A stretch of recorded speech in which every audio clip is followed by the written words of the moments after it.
LegacyMaker, the All Sports Network.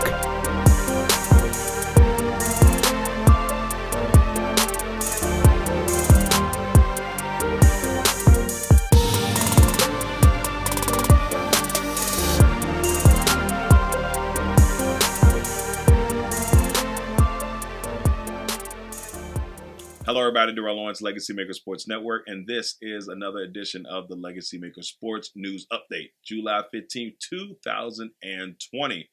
Today, we've got a couple of NFL things to talk to you about, but first, we head down to Nashville to talk about the signing of Derrick Henry. The Tennessee Titans have locked in their monster of a running back with a 4-year deal worth $50 million with $25.5 million guaranteed. Derrick Henry was the man last year for the Tennessee Titans. He led the league in rushing attempts, rushing yards, touchdowns, and yards per game.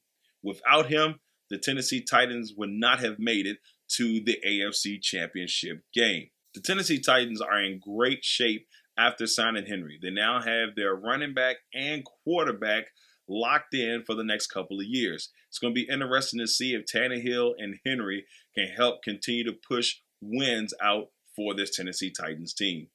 Word coming out of Dallas today, Dak Prescott was not able to reach a contract agreement with the Dallas Cowboys before the franchise tag extension deadline. That means Dak will play for his $31.4 million franchise tag this season. Now, Dak Prescott has been a huge piece of this Dallas Cowboys team for the last couple of years, including a couple of playoff appearances, including a win. The question is this: how will Dallas and Dak finally come to an agreement? Will they ever come to agreement, or will Dak get traded before that happens? Only time will tell. Now we head to the Bluegrass State, where Houston Texans wide receiver Kenny Stills and 86 other protesters were arrested last night in front of the home of Kentucky Attorney General Daniel Cameron. Stills and the other protesters were there protesting the death of Breonna Taylor, who was shot and killed by police in her home in March. This is what Kenny Stills had to say about being arrested. Good trouble with my brothers and sisters, organized by Until Freedom. Arrested for peaceful protesting while Breonna Taylor's murderers are still out on the streets. Hashtag arrest the cops, hashtag justice for Breonna, and hashtag Black Lives Matter. Kenny Stills and the other 86 protesters were released earlier today from a Louisville jail. So last but not least, we finished today with some WNBA news. Reigning WNBA MVP Elena Delle was denied the opportunity to sit out for the 2020 season.